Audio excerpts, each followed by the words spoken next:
d'Alvaris Gujur. On parle de pétrole. L'État nigérien affirme ne pas disposer de pétrole brut pour alimenter la raffinerie de M. Dangote, alors qu'on présente le Nigeria comme le premier producteur de brut en Afrique. Alors, Dr Gujur, qu'est-ce qui se passe exactement? Pourquoi le Nigeria refuse de soutenir M. Dangote?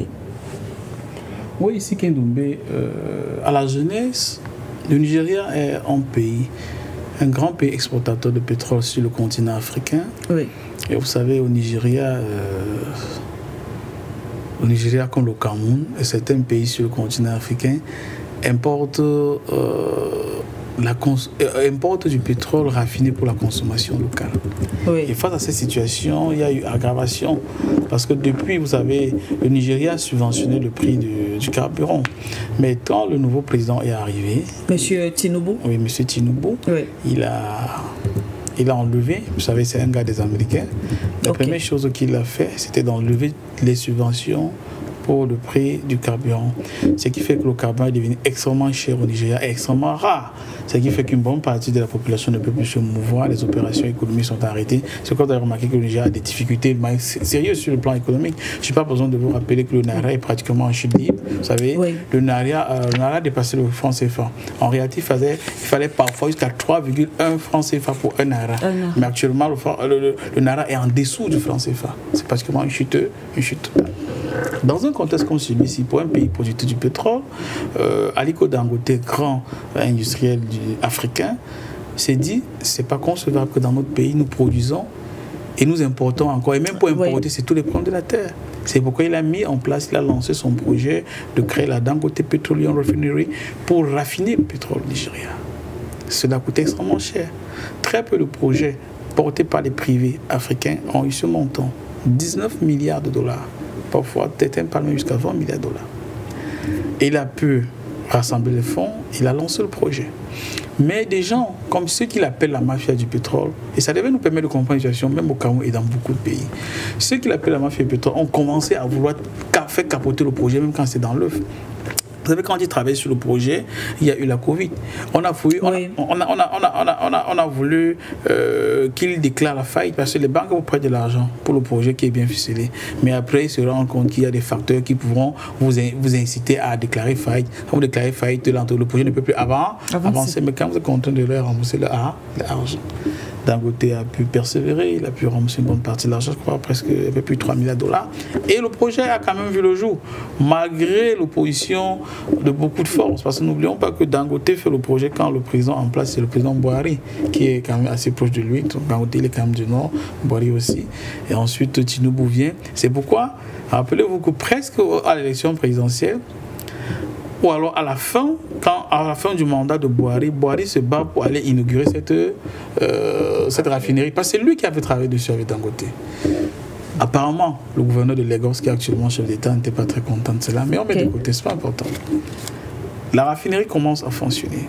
Vraiment une très bonne capacité. C'est 650 000 barils par jour. Sur le continent africain, il n'y en a pas. Ce type de technologie, il n'y en a pas. Premier problème qui se pose, c'est que l'État du Nigeria, comme vous le dites, dit qu'ils n'ont pas de pétrole à donner à Dangote pour raffiner. Ça, c'est de la sorcellerie. Ça veut dire que le pétrole produit au Nigeria, ils peuvent vendre cela aux étrangers. En d'autres termes, la raffinerie ne peut pas fonctionner parce qu'il n'y a pas de pétrole. Entre-temps, le Nigeria produit des millions de barils de pétrole. Dangote, extrêmement estomaqué face à la situation, commence à faire venir du pétrole. Qui? De l'Angola, qui? Des États-Unis, pour raffiner. De la Libye, etc. Des États-Unis, la Libye, il importe. Les États-Unis exportent beaucoup de pétrole aussi. Du brut. Et la raffinerie commence à fonctionner. Juste que, très curieusement, l'État du Nigeria consent à lui donner un peu de pétrole à pouvoir raffiner. Juste qu'il y a une rumeur de certaines autorités qui disent qu'en réalité, Dangote importerait du pétrole et prendrait une bonne partie du pétrole du Nigeria pour exporter en brut. Ce qui est un mensonge grossier. Parce que lui-même, il le dit, la documentation de la raffinerie Dangote ne lui permet pas d'exporter le pétrole brut. C'est une raffinerie. Il n'exploite pas le pétrole, il raffine le pétrole. Oui. Ce n'est pas les mêmes choses. Oui. On met cela de côté. Curieusement, ce qui m'a beaucoup plus surpris, c'est que après, quand tout cela est mis de côté, la raffinerie commence à fonctionner. C'est le régulateur du secteur pétrolier au Nigeria qui estime que la qualité du fuel qui sort des installations de Dangote n'est pas de bonne qualité.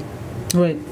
Ce qui n'est pas conforme à la réalité. Parce que tous les tests qui ont été effectués démontrent que la quantité de soufre qui se trouve dans le fuel de Dangote est extrêmement amoindrie par rapport à ce qu'on importe de l'étranger. Pour Dangote, c'est autour de 118 ppm, si mes chiffres sont exacts, alors qu'à l'étranger, c'est 888, 883 ppm.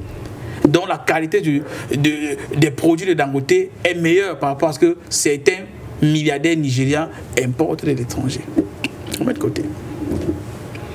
Dans un contexte comme celui-là, les laboratoires qui ont certifié toutes ces analyses, l'État nigérien, puisque le régulateur c'est quand même l'État nigérien, certaines autorités du régulateur disent que les laboratoires qui ont fait ces analyses ne sont pas les laboratoires certifiés. C'est plutôt surprenant. Pire, ils disent même que certains documents, certaines licences qui avaient été accordées à Dangote n'avaient pas fait l'objet. En fait, les licences avaient été accordées sans qu'on puisse faire une analyse des installations. Ce qui n'est pas conforme à la réalité. Mais moi, ce qui m'a beaucoup plus surpris aussi, c'est que, vous savez, c'est qu'en analysant qu'on se rend compte qu'en fait, parmi les régulateurs ou les agents régulateurs, les autorités qui ont la responsabilité de régulariser, certains qui seraient, je préfère dire conditionnés, oui, certains qui seraient proches au président, auraient des raffineries à Malte, donc dans des pays étrangers. En d'autres termes, ils préfèrent prendre de l'argent, je ne sais où, aller créer une raffinerie à l'étranger, prendre du pétrole, ça peut être du Nigeria ou de n'importe où, raffiner cela à l'étranger et vendre ça au Nigeria. Plus cher. Et ça fait que l'État nigérien ou la nation nigérienne est confrontée à toutes les difficultés du monde pour avoir du carburant, pendant que certaines personnes qui l'appellent la mafia du pétrole s'enrichissent sur le dos de la population. Mais il y a quand même des éléments qui permettent d'identifier un peu la mafia. Par exemple, Reuters est sorti, c'est Reuters, l'agence Reuters que vous connaissez, qui fait la sortie pour dire que le groupe Dangote importe du pétrole et réexporte avec une décote de 60% parce que leur raffinerie aurait des problèmes. Quand Reuters a parlé de cela, Bloomberg, l'agence, a fait le relais. Ça permet d'identifier les pairs. Tout à fait. Quels sont les intérêts que ces personnes défendent? Et ça nous permet de lancer le panorama sur le continent africain. Pourquoi, curieusement, dans presque aucun pays sur le continent africain, il y a une raffinerie digne de pétrole? C'est parce qu'il y a des gens tapis dans l'ombre, dont le bonheur ou la santé des proches est au-dessus du développement économique du continent. Et c'est très regrettable, c'est pourquoi Dangote le dit. C'est extrêmement regrettable. Si c'était à l'étranger, si c'était en France qu'on faisait ça contre un Africain, ou même aux États-Unis comme on a vu là, ça peut être compréhensible. Mais pas en Afrique, pire au Nigeria. Puisque à l'heure où nous parlons, vous savez, de plus en plus il y a des gros véhicules ici, parce que les Nigériens roulent plus avec le véhicule. Il faut faire des fils pour avoir du carburant. À l'époque, moi, il m'arrivait le règlement de partir au Nigeria. Au Nigeria, je me rappelle à l'époque, 2014-2015, un ara, le litre n'atteignait pas un ara. À l'époque, c'est-à-dire que vous pouvez faire votre plein à moins de 50 naira. Ce qui n'est pas grand-chose. Mais maintenant, vous le pouvez. Puis vous savez, les Américains, les Nigériens, dans leur mentalité, ça manque ici beaucoup les gros véhicules américains, anglais et tout le reste. Puisque le pétrole était presque gratuit. Or, aujourd'hui, ce n'est plus possible. Ce qui fait que la plupart des véhicules sont garés. Or, vous savez, un pays comme le Nigeria, l'installation, les infrastructures électriques ne sont pas extrêmement développées, puisque le pays est extrêmement grand. Contrairement aux cartes que nous voyons, le Niger, c'est quand même 36 États extrêmement grands. 36 pays quand même. Et là-bas, beaucoup de ménages fonctionnent avec les groupes électrogènes parce que le carburant était abordable. Mais maintenant, étant donné qu'il y a une forme de démission de l'État en ce qui concerne l'approvisionnement en électricité, les gens se débrouillent avec les groupes. Mais maintenant, comme il n'y a pas de carburant pour faire fonctionner le groupe, la plupart des Nigériens retournent à la lampe tempête. etc., etc. Donc voilà à peu près planter le décor par rapport à l'affaire Dangote, et ça devrait attirer notre attention sur le continent africain. Ce qui nous amène à la géopolitique mondiale du pétrole. Oui. Justement, il y a une géopolitique mondiale du pétrole. Mais ça nous repose la question fondamentale que vous avez posée au début. Pour qui roulent nos dirigeants? Pourquoi pour qui roulent nos dirigeants? Parce que des petits pays comme le Qatar, qui produisent le gaz et le pétrole, sont développés. Des petits pays comme Dubaï sont développés. L'Arabie Saoudite, l'Iran même, malgré toutes les sanctions, est extrêmement développé. Mais il s'avère que la quantité de pétrole ou de gaz parfois extrait dans ces pays, ça ne vaut pas parfois ce qui est ici, hein, dans notre zone-là. Ça ne vaut pas. Ça n'atteint pas. Mais comment est-ce qu'ils font? Ça nous pose la question fondamentale. Parfois, vraiment, ça fait mal d'entendre. On accuse la France. On accuse les Américains. On accuse X, on accuse Y. Dans le cas d'espèce, le régulateur n'est pas américain. Le régulateur n'est pas français. C'est des Nigérians. Parce que quels que soient les cas, le colon passe toujours par une personne de votre nationalité interne. Ce sont eux qui torpillent le passé. Dangote aurait pu faire ça dans d'autres pays. Même au Cameroun, on en a besoin de cela, une raffinerie. Puis on n'en a pas. Les gars, la même mafia s'est arrangée à capoter la raffinerie, qui a coûté beaucoup de centaines de milliards, presque 1000 milliards. Le président Biya, avec l'État du Cameroun, ils ont mis l'argent là-bas. On a investi, tout était construit. Au moment d'exploiter, on a eu un incendie. De type, moi, je pense, c'était un incendie contrôlé. Parce que les éléments qui sont quittés, je connais quelques éléments qui sont quittés ici de la Sénat, les pompiers pour aller là-bas. Oui. Il n'y a même pas eu un mort.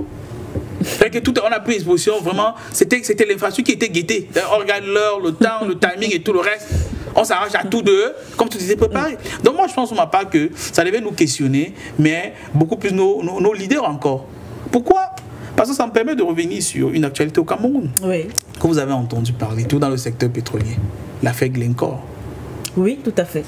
Où une multinationale dit, je suis allé en Afrique. Parce qu'en réalité, il faut comprendre. Aux États-Unis, la loi permet, comme dans certains pays, si vous avez commis, si vous plaidez coupable, on voit comment on peut réduire votre peine. Si vous coopérez, ce qu'on appelle le terme, c'est coopérer avec le procureur. Là, si tu nies, on t'apporte des preuves. Là, c'est grave. Mais si tu acceptes, tu coopères, tu donnes tous les éléments, vraiment, tu payes une amende. Tu t'en sors. Glencore dit que oui, vraiment, j'ai corrompu beaucoup d'États dans le monde entier, notamment les États africains. Et le nom du Nigeria est parmi. La Côte d'Ivoire est parmi. Le Cameroun est parmi. Il dit, j'ai donné l'argent à des fonctionnaires camerounais travaillant à la SNH et qui avaient la responsabilité de défendre les intérêts du Cameroun, de négocier avec moi, mais de me vendre le pétrole plus moins cher. Et je vais leur payer de l'argent, je vais leur donner 7 milliards. Et j'ai payé les 7 milliards dans des comptes tels. Les fonctionnaires là, voici leur liste. On a pris la liste, les Américains. Ils ont travaillé avec un Camerounais à Kirimona pour Transparency International. Et jusqu'à aujourd'hui, la liste a été acheminée aux autorités camerounaises. On n'accusement jamais rien dit. Je n'ai pas besoin de revenir sur les feuilletons liés à SNH, PCA, ADG, etc., etc. Donc moi, je dis seulement que nous devons nous interroger en tant qu'Africains.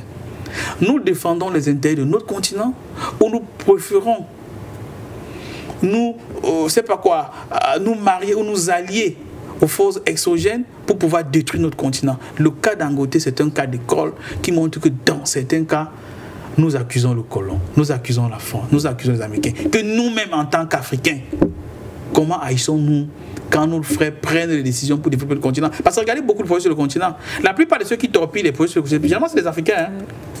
Regardez dans beaucoup. Vous prenez 20 projets sur le continent, vous voyez que parfois, même 13 ou 14 qui tombent, les premiers à torpiller, c'est les Africains, pour se mettre un peu d'argent dans les poches. Et puis quoi? On va faire les grandes villas au village, on va voir les immeubles. Et puis quoi? Quand vous allez mourir seul dans ces immeubles-là, alors qu'on aurait participé à épanouir le continent africain, à créer des emplois, à créer une valeur ajoutée. Mais c'est triste de constater que le cas du Nigeria n'est pas isolé. Il y a beaucoup de cas similaires sur le continent africain.